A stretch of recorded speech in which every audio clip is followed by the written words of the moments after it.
Welcome everyone to another episode of Leadership from the Heart. Today we have with us Holly G, a partner and lead facilitator at Leader Skills, an immersive leadership development company transforming managers into confident, effective leaders. She has 25 years of in leadership role and is a certified executive coach. Holly knows the pressure of fast-growing burnout and leading through chaos. Her approach is bold, direct, and rooted in emotional intelligence and self-awareness.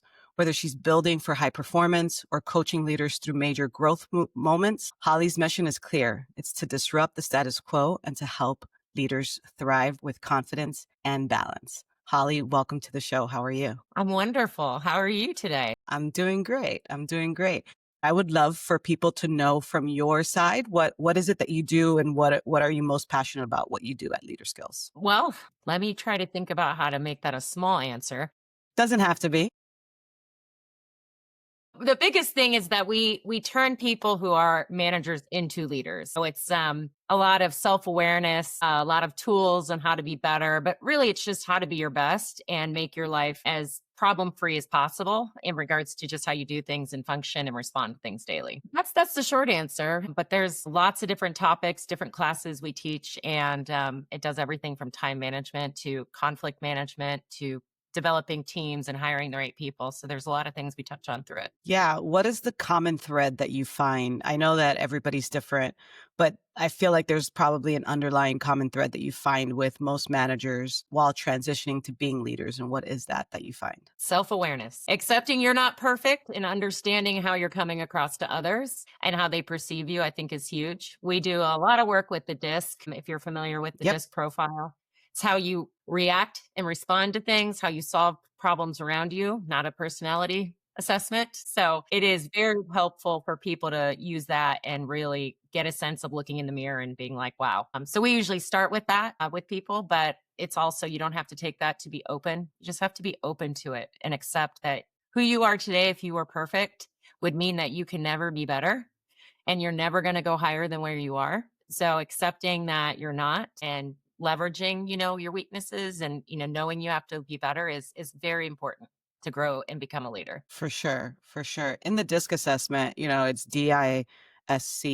Do you find, since you do work with it often, do you find that one letter is a better leader than others? Actually, that's an interesting question because I would tell you, first of all, there's no right or wrong DISC. Of course. Obviously, we solve problems and our software running in the background is what it is and we can't change that.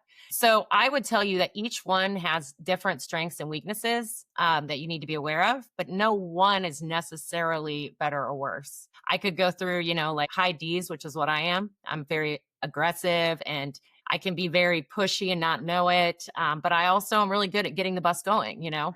But then you have like introverts tend to be more the SC. Mm-hmm. And ironically, Ann O'Connor, the creator of Leader Skills, she's coached she's coached so many people over 30 years in her career. And her quote that she said that's always stuck with me is that introverts are usually not in those high leadership roles because people overlook them, but they are truly the best leaders she has worked with coaching. Like they listen differently, they hear what people are saying, they care deeply. Whereas people like me, I'm high I's, high D's tend to be in those leadership roles because we're loud. We're our cheerleaders, we're in front of people and we're easy to notice. So I would say, no, there's no specific great or not great.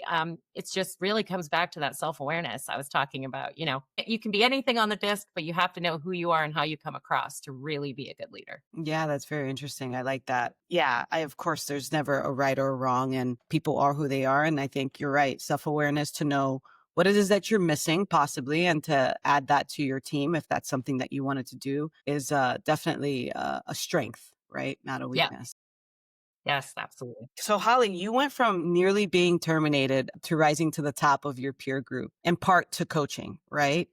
Yeah. Yes. What did that moment teach you about leadership, and what do you still use today from that moment? Well, that was definitely a really crazy journey. So I apologize if I drone on a little long about this because I feel it's been helpful for other people. Yeah, let's go. Right. So I was the A+ kid my whole life. I definitely was used to always being the best at the top, the most amazing, but also I had developed some really bad habits of doing too much and always being in a hurry and creating anxiety almost around everything I did. When I went from manager to regional manager, I just kept taking the things that made me good and kept doing them. And it always makes me think of the Peter principle because you could get elevated to the job that you can't do. And I had hit that with the skill set I had at that point. So I just remember my boss at the time kept saying, I just think you need to work better with your managers. There's something there. You need to dig in and your numbers aren't good. And I'm like, I know these are all symptoms though. So no one Right. was helping me with the what is the problem, and I mean, I was very young to be a regional. I think I was 26 at the time and I was just lost. So when I found out I might be on the chop block through the grapevine, it was one of the most terrifying moments of my life. And it messes with you so much emotionally to be great and then think you're so amazing. And it definitely hits your pride and it makes you take a step back. And I was in a position financially where I couldn't get fired or I would have been really in trouble. So it forced me to accept I'm doing something wrong. Didn't know what. I just knew I was doing something wrong. Or maybe I was as high as I could go and that was it. And I wanted to know if that was the case. So I pretty much begged for a coach. And I was so fortunate because nobody at that company had ever used a coach. And I think because I had done well, they were willing to take that chance. And they found Nan O'Connor, who is the creator of Leader Skills. I always tell people I'm like student zero because she hadn't Yeah. created it yet at that point. But pretty much we spent 6 months going through almost everything that's in our course content for the first group of courses we offer. And, things like time management, conflict, which was huge, how to take the emotion out of conflict, how to have those conversations, how to develop your teams and make it a learning process, not a punitive process. We all so often want to just write people up. And that was how I'd been trained. So there was Yeah. just so many things like that. Micromanaging, how to delegate properly. Like it was just a massive toolbox. Pretty much she took all that and created leader skills, but I can explain that later. But it was life changing. And it all started with that disc profile. She made me look in the mirror day one with her.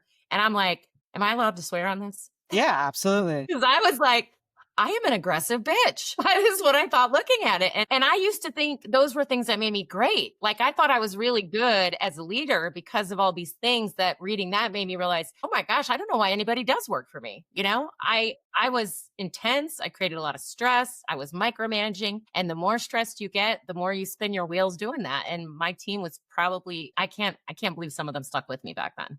Yeah. So I would say that it was quite the journey, and it started with that self defeat. It was just, my balloon just went pop really fast, and then I built from there. But I definitely would say I was open to being better because I had to get better, or I was going to be in some pretty bad places financially. Yeah. So it was a great journey. And there were definitely days where I just was like, that can't be right. Or no, I can't be doing this. Or you get feedback and you're like, what? I care so much about you. Why don't you know that?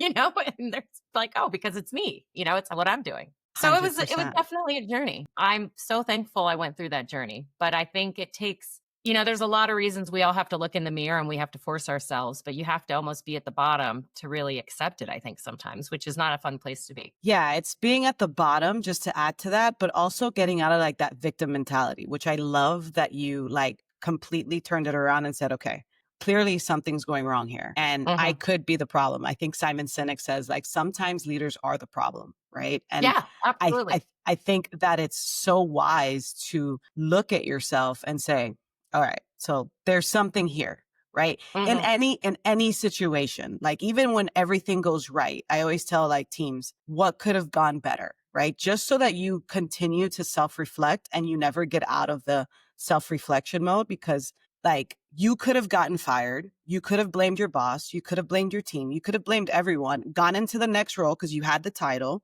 and just Mhm. done it all over again, and nobody Yeah, gets me and I'm just misunderstood and everyone sucks, when in fact you could change a couple of things and then look at you now, right? I love that. I think that's yeah. It so cool. when you put it that way, actually, yeah, because you do. I've watched so many people just kind of rinse, repeat. It's like, Right. come on, guys, something's going on if it's not working. But yeah, it was. I don't know what made me flip that switch and get that, but I'm very thankful I had that back then to do Yeah. it because it's led to where I am now. I mean, I never was serendipitous that I left corporate America and to start my own coaching practice. And Nan and I were having lunch before things were getting busy. And she's like, I need help. And I'm like, That I can help.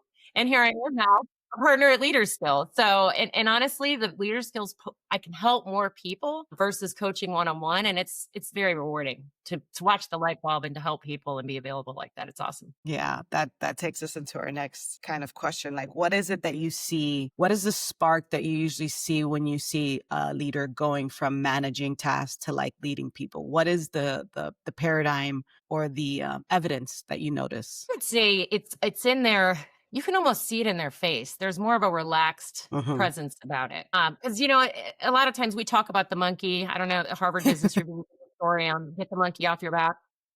And once you have these tools, and they're all pretty, none of them are hard. Like it takes 30 minutes to go through one piece of course content, and then you spend 2 weeks practicing the tools. You can start doing it right away. So one of the first things we talk about is the monkey. And as you learn different things and you kind of learn how to look at things differently and approach things differently, in effect, you're taking monkeys off your back one by one. And that just, even if things don't go right, knowing you handled it right and now it's off your plate is such a big difference in how it feels, right? Yeah, yeah. So I think that's one of the things I definitely see is people get more calm about things. Maybe they don't have less work to do, but how they're approaching it and thinking about it is very different, and it gives them a more of a sense of peace. I love that. Can we talk a little bit about the monkey for people who don't know what the monkey is? Absolutely. Absolutely. So let me think of, okay. So I used to have employees when I sat in an office together with them that would come by after I'd given them something to do. And to be clear, I'm not a detailed person. Again, it's a high You're D kind of D. character. Yeah, yeah. And I'm a high I. So I'm like double whammy, horrible at details. So I always need a great partner in crime that's good at details no matter what I'm doing. Yep. So I'd be like, here's your project, go do it. And pretty much also, I didn't know back then how bad I was at that. And they'd come back to my office, I don't know, a day or two later and say, all right, Holly, I have some questions. And by the time they started drilling me or asking me things, it was like, this is a pain. I'll just do it. And I just take it back and put the monkey on my back after I tried to offload the monkey. Some managers are really, we just fall into that habit where we end up taking all these monkeys on, or maybe it's not even our team. Maybe it's another department, and they'll come to you with something. And you're like, oh my gosh, it's just going to be easier for me to do this than to talk you through it. I'll take that monkey too. Right. So before you know it, you have like 50 monkeys hanging on and dragging you when you're trying to walk down the road. So it's something very good to be aware of. And the goal is to properly keep monkeys off your back that should not be on yours. Yeah, it takes patience and skill to train. I'm a like solid I, and I'm not good at details. I'm not great at training at all. And so, but I found that taking the time to actually set the expectation and walk through it slowly Yeah. did have its very high ROI in the long run. It's painful at first, I'm not going to lie. I still sometimes, my husband's been helping me with some IT stuff, and he's like, why have I redone this 3 times, Holly? And I'm like, probably because I failed to properly explain it in the beginning. And it's been a great learning exercise. Because he can yell at me, other people necessarily don't doing that. So absolutely. Yeah, yeah, that's really good. That's really good. So we talked about like you helping lead high stress or high even turnover environments. What advice do you give to leaders who are feeling stretched? Because I feel like in this climate right now with the economy and all the blah, blah, blah, people Mhm. are being laid off. Leaders are having to carry loads that they didn't usually have to carry. But what advice would you give to a leader who's feeling like spread very thin and still expected to deliver at this high performance rate because the business is counting on it? Yeah. Yeah, absolutely. I mean, there's several things I would say. The first thing, and this is from personal experience, Nan one time said, you just have way too much going on and it's not realistic. I'm like, but I have to do it. My boss said I have to do it. I have to do these things. So she had me do a time study where I literally, everything I did, I put on my calendar. And whether it took 15 minutes, 3 hours, it didn't matter. And I did that over the course of a month, actually, which it started out a week. And it was so eye opening for me where I was spending my time that I decided to do it for the full month. And then I realized there was like things I was doing that nobody even needed, like a report that took me a whole day and nobody was looking at it. And, but everybody thought it was important. You know? So I think that was a very simple thing I did initially that really gave me a lens to see, okay, here's where I'm spending a lot of time that maybe isn't important. And then I went and talked to my supervisor and said, I just want to make you aware of I'm spinning my wheels. I can't get it all done. I'm trying. I have good intent. But what about these things? Could we maybe not do these? for now while we're running lean, or can we do it differently, or maybe, dial it back a little bit. So that's something you can do, I think, in the beginning right away. But then also, I think you need to really ask yourself a question and think about how good are you really at delegating. Yeah. I think a lot of us are bad at just doing things on our own because it's easier, or if we're perfectionists, which on the disc tends to be more the C's, we never want to hand anything off because we are afraid it'll be done wrong and then our name's on it if we have to put it above us. So you have to really, really think about delegating better, and really understanding that not everybody's going to be perfect, and an employee doing something wrong is actually a chance to grow them. And if you don't allow failure and mistakes, how is anybody ever going to get better? So that's just a way of thinking about it that is very helpful to people, I think. So I would say those two things are the first things that you should look at, because those could be very easy ways of alleviating some stress on your and some tasks on your plate. Yeah, I really like the calendar idea. So you would complete a task and then you would go back into your calendar and say, I started at 10:15, I finished at 11, here's the task. Yep. Yeah. Nice. And it sounds like it's really time consuming, but if you leverage which what other any calendar you use, it's actually not bad. You just have to make sure you stay on top of it. And it's fascinating. Yeah. Really fascinating. Like, I had more interruptions in a day than I ever realized. And a lot of times by things that I didn't need to be interrupted about, So it was just so many little things like that. Or I didn't realize I spent so much time walking in the morning. I had to go check in with someone in HR. And just that walk, there were so many distractions along the way. It was silly. People talking to me talking to people, or when someone sees you in the office, they're like, oh, hey, well, I have you. Yeah. It just changed a lot about my habits and how I accomplish things in a day. Yeah. What did you do? I mean, I'm sure your leader, well, you found out the reports weren't needed. And did you start to time block yourself after that? Like, how did you Much manage better. yourself? Yeah. Much, much better. And I still, to this day, I mean, I have a coaching practice. We involved with leader skills, and I own a real estate company too. So like, I still to this day have to be very thoughtful of my time and purposeful about where I'm putting it. Like, one of the things we teach in leader skills is how to value your time.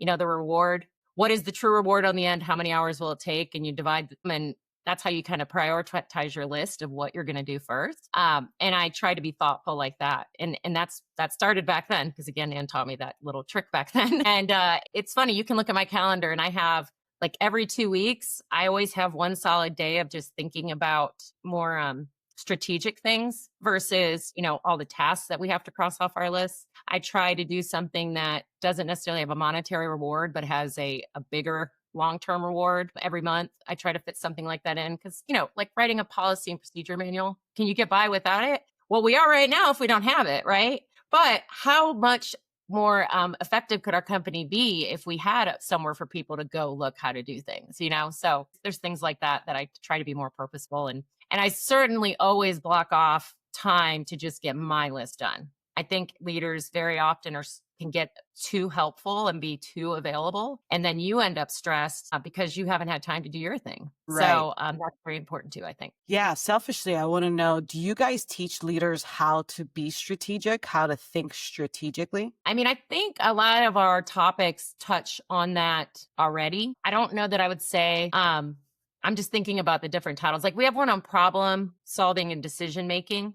And I think that one really does help a lot with being more strategic. There's just a lot of different tools in there that I think are very helpful for that. I mean, all of them, I think, tied to it, Tie but we into it? don't have one that's called being better at being strategic necessarily. Right, right. Yeah. I find it as a strategic leader myself, like I find it so it's effortlessly to know, okay, that's where we need to go and reverse engineer how to do it. But I find it very cumbersome to teach someone how to think that way. And so I'm selfishly looking for stuff for a couple of Absolutely, leaders. absolutely. I get it.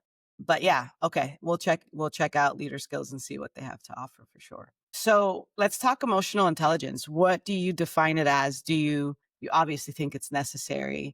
It has a lot to do with self-awareness that we've already touched on, but let's talk about it. What is self-awareness to you, and what is the lowest level and the highest level? Well, I think that someone that's really emotionally intelligent is just always, again, I am going to probably go back to self-awareness a lot, but you're just aware in any situation of how you're being interpreted, but also you're probably strategic is the word, and how you approach people in your life. You accept that other people are different and function differently, and you know how you fit in that.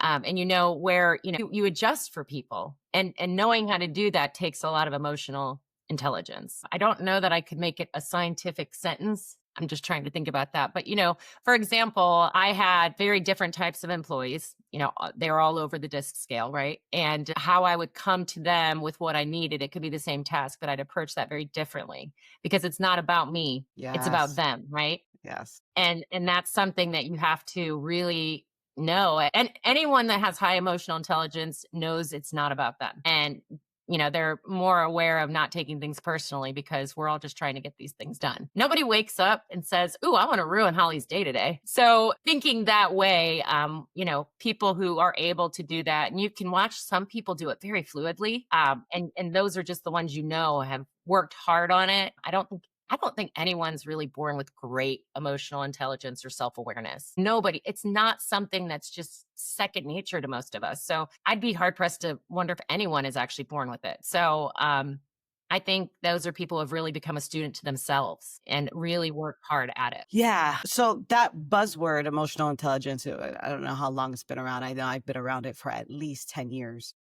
Yeah. Why do you think, I know I'd say 10 years and it sounds like a lot, but it's not, right? Because when we talk industry and we talk scientific stuff, there should be years and years. But why do you think leaders are still kind of struggling with this piece of it's not about me? I call it being results focused, right? I guess I tell people, what do you care about? Do you care about the way you're going to say it, or do you care that they actually do what you want them to do? And Yeah, that's when it absolutely. clicks for them. But like, I find it a little, I don't want to say frustrating, but like just very tedious to make them aware that they're not aware. So why do you think leaders still in corporate America are very set in their ways and not thinking of the other? Is it just because they just don't have that awareness of the other person or people? I love that question, first of all, because I have a probably maybe unexpected answer for it. But like in 2023, 2 to 5% of companies' total budgets went to training. And that breaks out to like 900 and I think it's $54, 950 something dollars. Don't quote me on the 54. Now, if you think about it, every employee, $950 in your company, that is going to new hires. It's going to the people who you're spending a lot of time trying to redevelop if they're problematic. There's software training. Think of all the basic training your company does in a year. You never end up with any money, budget, or time to really train on leading. They're only trained on how to do their tasks. So who ends up getting this training? The people like me who are lucky enough to get a coach or people who can afford a coach. So I just don't think there's enough. And we think we hear the word emotional intelligence a lot, and in the world we live in, coaching's normal, but that's not typical of America, I don't think. When people hear what I do, they're like, what's a executive coach? Like, more people don't know about it than do. So I really think it's a failure, that we really, companies really need to pay more attention to training how to be a leader. And it just doesn't exist. So how would you even know you need to have emotional intelligence or be self-aware if it's never even come up or no one's even told you? Or it's like my boss back in the day when she's like, there's something there. Get to know your managers better. Like, there was nothing about me connecting or being aware of maybe I was the problem. Like, that was never the conversation because she didn't know. I mean, I Right. don't want to complain about her because Yeah, she she didn't never got know. that training, Right. right? So I think it's a habit, and it's a cycle where a leader leads really, it's a manager at this point. They're not a leader, I think, when they don't know how to truly lead. But managers have been taught how to do it and they're doing it the way they've seen done. And more often than not, that's how it's always been for them. So I think that's a huge part of it. And so when do you think is the right time to start teaching a leader how to lead? At what point?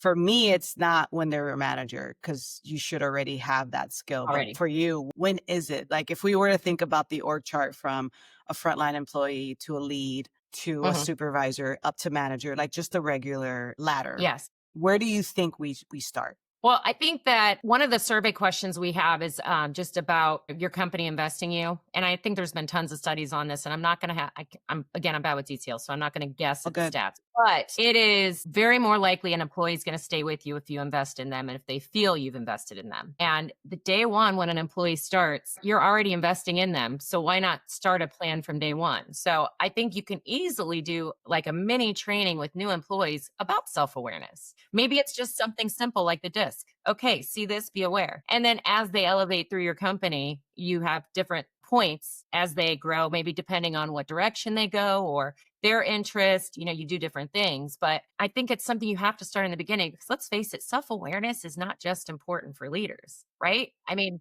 in high school, I worked at McDonald's and I actually really enjoyed it. But it was amazing to me how, looking back, all of us there, had we been self aware, would have been amazing, right? And I know people want to be like, oh, well, it's a McDonald's employee, but you know what? Every job is a job that matters. And I think when you all are more aware of your own selves, then you can be better with everyone around you. So I 100%. definitely think as soon as possible is my answer to Yeah. that. I mean, imagine school teaching self-awareness and Oh my what that gosh. can you How imagine? amazing would that be? Yeah, right? Like, hey, I know that you're really not good at doing things last minute. So here's the task a week in advance, just so you can get your head wrapped around it because you're an S. And like, imagine that.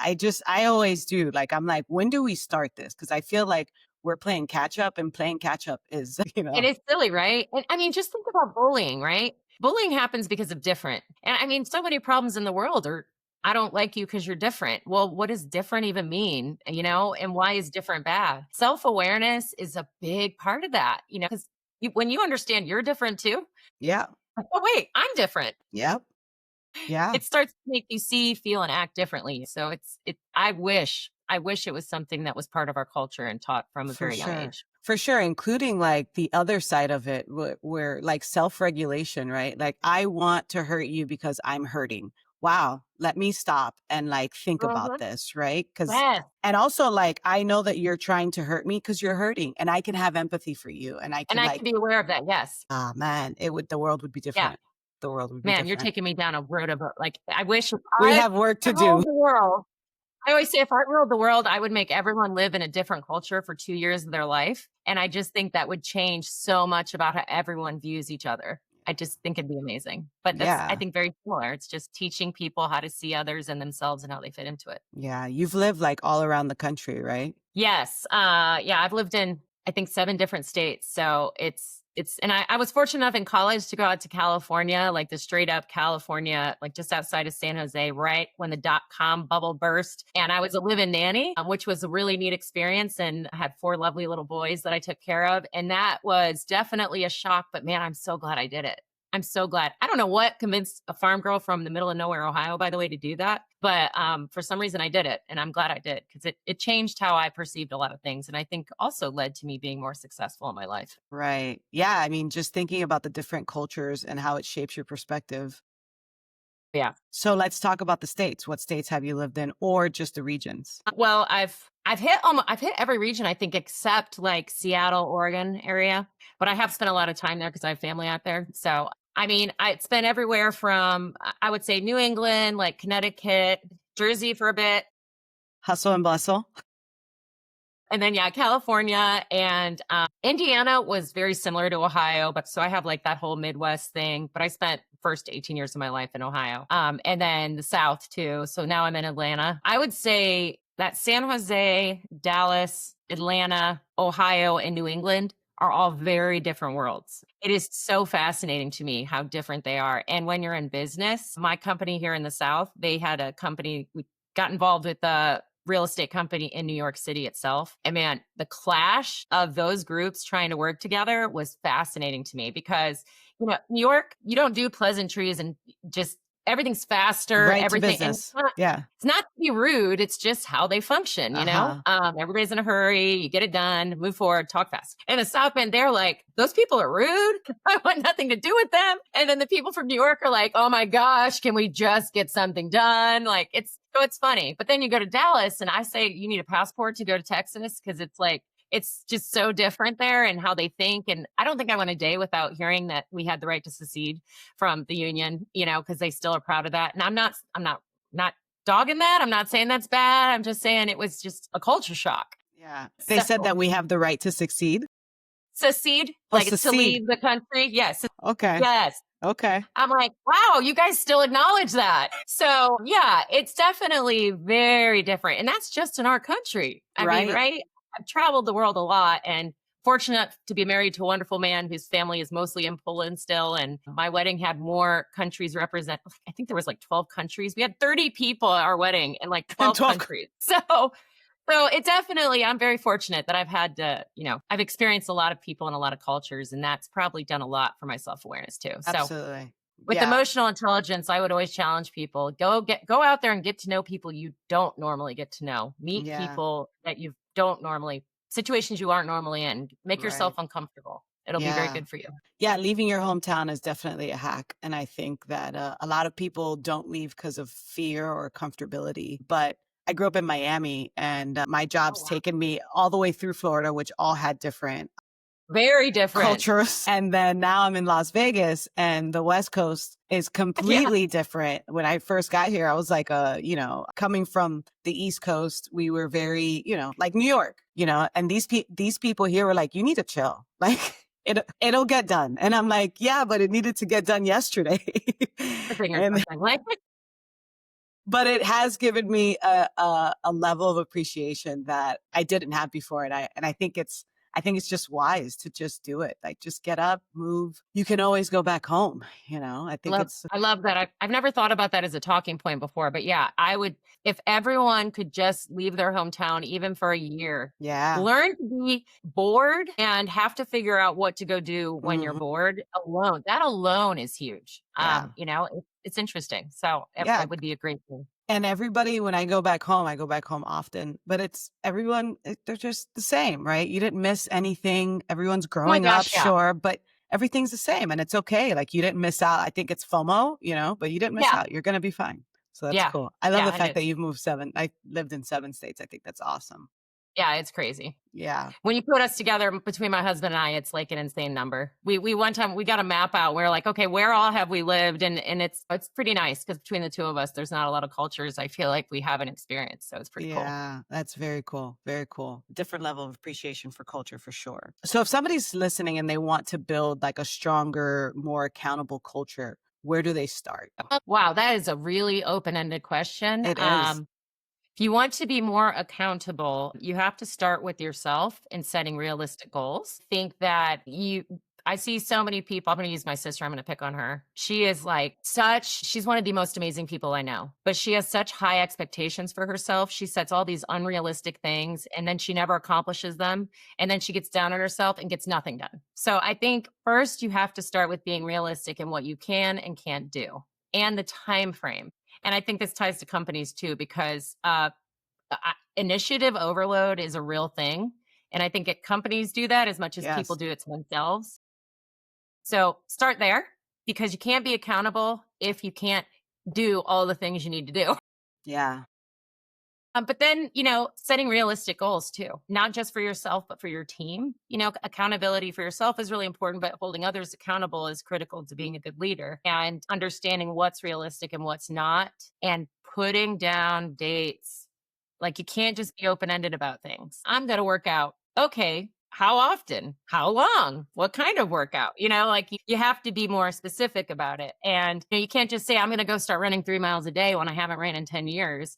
You Mhm. have to be like, all right, I'm going to start by power walking 3 days a week and then, set your goals that are realistic. And you can do that with personal things you're trying to do, with work things you're trying to do, but trying to ram something in when it's just not realistic is the biggest, it just creates a snowball effect of problems and Yeah, emotion, not just problems like that you can see on the outside, but also emotional issues with that too, that for sure. ultimately make you less successful. Yeah. And also like I think that I love the book Atomic Habits. And so in the book, he suggests when building new habits, like I'm going to start running 3 miles a day. You start small, but you also have to factor in what you're going to give up, right? Because you have a habit right now. The Yes, habit is yes. probably watching 3 hours of TV. So I'm going to give up Mhm. 1 hour of TV to start power walking my X amount of miles before I start running. And I think that that's where they think they can just add it onto their day, but you can't Yeah. watch 3 hours of TV and walk a And power walk yes, and, right? So I think it's super smart what you said. Like you have to remove something that you're currently doing in order to put something else in. You have the same 24 hours that everybody else has. yeah. Yeah. And let's face it, all of our 24 hours are already full. So I don't Exactly. know anyone that's bored because they don't have their filled up. So Right. that's a very good point. Where do you find, because there has to be some grace, right? Where do you find the grace in I didn't achieve it? Maybe it's this is why I didn't achieve it. And yet I can go again. Cause I feel like the grace piece, like if I think your sister is all of us. Mhm. When we fail at something or when we miss the mark, I don't want to say fail, when we miss the mark, how do I get myself back up with grace? Well, I think you have to allow yourself to fail at things sometimes, and Mm, accepting failure is what makes us better. I think so many people, like my list of what not to do again is so much longer than my list of what I will do again. And what's interesting about that too is if you dig in a little bit, and this I think happens in the workplace, probably happens everywhere, but like a leader has done something really well and they're like, wow, that was great. Let's recreate that. And it's the sweet secret sauce. Well, no, it wasn't. It was a specific time and a specific team or a specific thing that was just, that lightning in a bottle moment, but nobody ever looks back to consider if that's what it was, right? So I think you that's have good. to I That's mean, really, good. because I've seen so many leaders that people want to emulate or they want to mentor them. But in reality, they're only really good because of maybe the team behind them or because the product they have really was at the perfect time, perfect place, perfect price. There's all those things and nobody ever thinks about that.